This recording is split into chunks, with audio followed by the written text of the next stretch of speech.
At the end of this lesson, students should be able to first, identify the symmetries operation of a square. Use a Cayley diagram to visualize the result of combining group elements. Construct a Cayley table for the symmetry group of a square, and appreciate how visual tools like Cayley diagram and tables make abstract group concept easier to understand. Good day, everyone. Aren't you interested in all the operation that can be applied to a square while still leaving it looking exactly the same? This operation is also known as symmetries. There are four basic operations. First one includes doing nothing to the square. Second is rotating it. The third one is flipping it. It can be flipped in perpendicular bisector, vertically and horizontally, and lastly, Flipping diagonally. with these two operations. Together, these symmetries operation form a mathematical structure called a group, which help us understand how the square movement and reflection are reflected. We're going to label the four corners of the square as 1, 2, 3, and 4, and going around the square in order. First, we have the identity operation denoted by E. This rotation leaves the square unchanged. The corner 1 stays at 1, the corner 2 stays at 2, the corner 3 stays at 3, and the corner 4 stays at 4. Next, we have the R, which rotates 90 degrees counterclockwise. First, we start with our identity. the corner 1 moves to the position of 2, the 2 moves to the position of 3, 3 moves to the position of 4, and lastly 4 moves to the position of 1. Next, we have the third rotation, or the square rotates at 180 degrees counterclockwise. Again, we have the identity. Corner 1 moves to the position of 3, the 2 moves to the position of 4, 3 moves to the position of 1, and 4 moves to the position of 2. Lastly, we have the square which rotates at 270 degrees counterclockwise. This one, the corner 1, moves to the position of 4, and the 2 moves to the position of 1, the 3 moves to the position of 2, and lastly, the 4 moves to the position of 3. These 4 rotations cycle the position of the corner and form the rotational part of the symmetry group of the square. Next, we consider the reflection across the vertical and the horizontal axis. For the vertical, it will be denoted as V, H for the horizontal, D for the first diagonal, and D prime for the second one. Again, we first start with our identity. With vertical, we draw a vertical line across the square, and with the corner 1 and 2 and 4 and 3 will switching position. For the H, we will flip across the horizontal bisector. The corner 1 and 4 will switch places, and 3 and 2 will swap places. As you can see. Then we have the diagonal, or the D. This one flips across the diagonal, joining the corners of 2 and 4. And the corner 1 and 3 will flip sides or swap sides. Next and lastly, we have the D prime. Will flip across the diagonal, joining corners 1 and 3. 4 and 2 will swap places.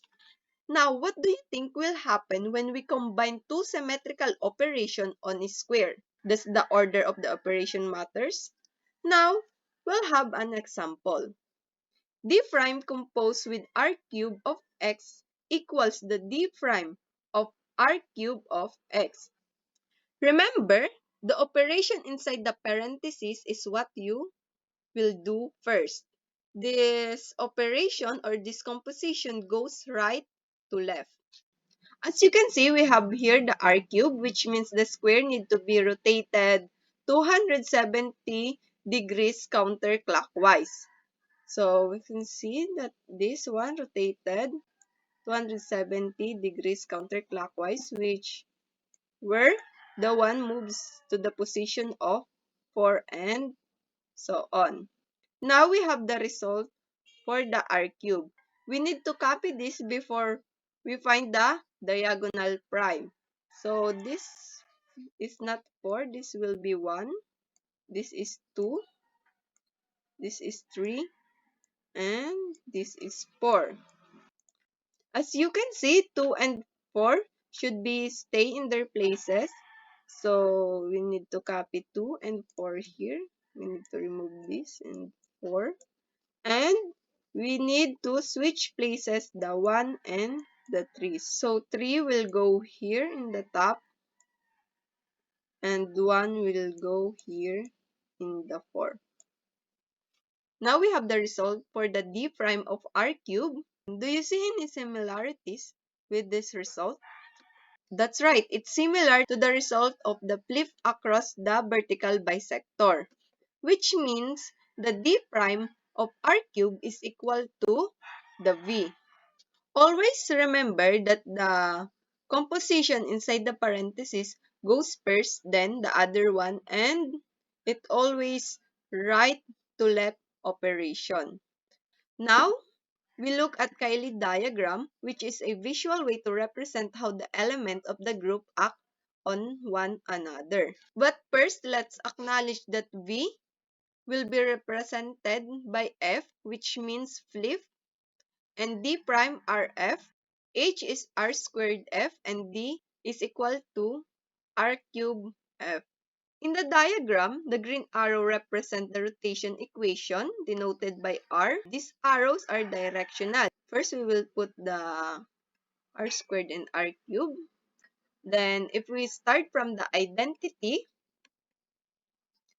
we move to R, then to R squared, then to R cubed, and finally back to the identity, forming a circle. Yeah, that's a circle. This shows that repeated rotations cycle through the group. Next, we have F for the flip. The blue line represent the flip operation denoted by F, as you can see here. These lines are non-directional because a flip has order 2, meaning that applying the flip twice brings us back to the identity, which means F times F is equals to identity.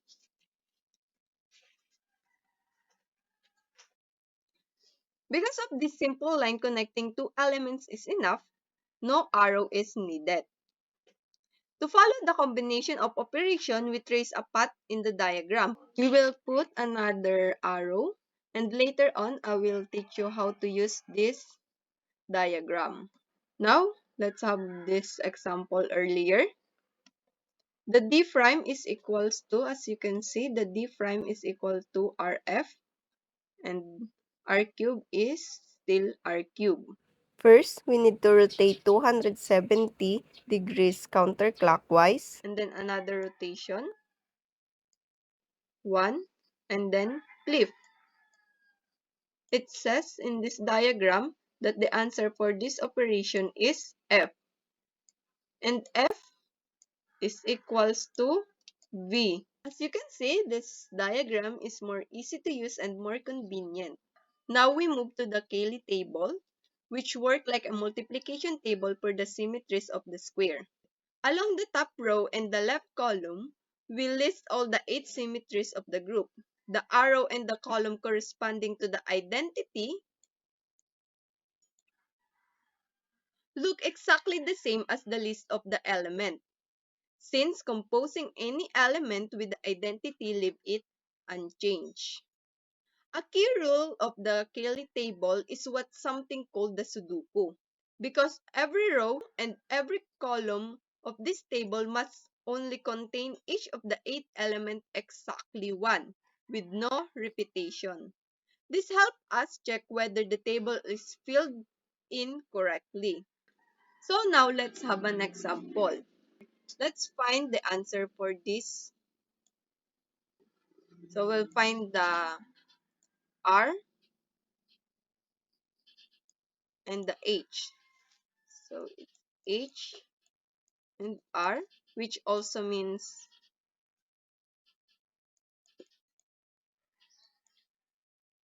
R squared F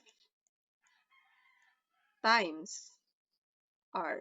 Using the Cayley diagram, We need the first rotation, then another 2 rotation, 1, 2, and then a flip.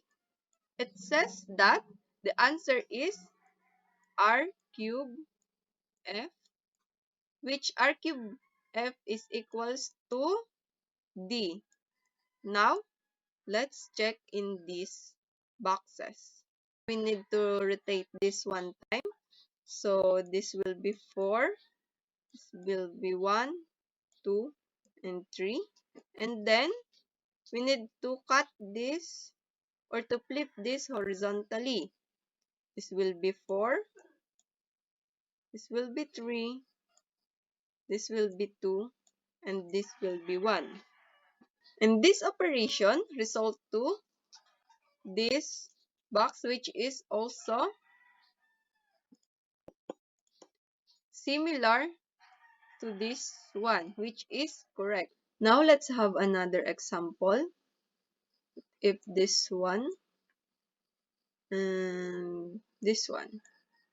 So we'll find this box. It says that we need the F. We need the F times R squared F. So to do this, we need to flip and then 2 R's, 2 rotation, and then we need to flip. So it result to R squared. R squared.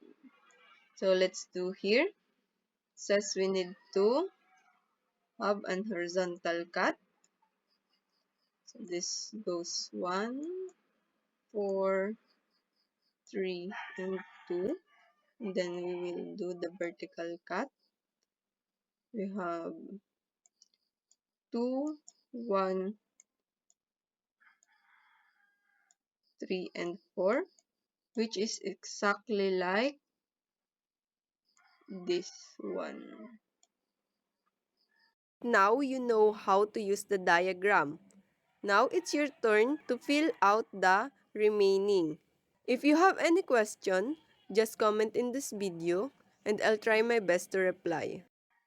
To check whether the symmetries form a group, first, the group is closed, because combining any two of the 8 symmetries always gives another symmetry from the same set. Second, there is an identity element called the E or R sub 0, which leave the square unchanged and satisfies identity times x is equals to x. Third, every element has an inverse. For example, the inverse of the rotation R is R cubed, since applying both brings the square back to its original position.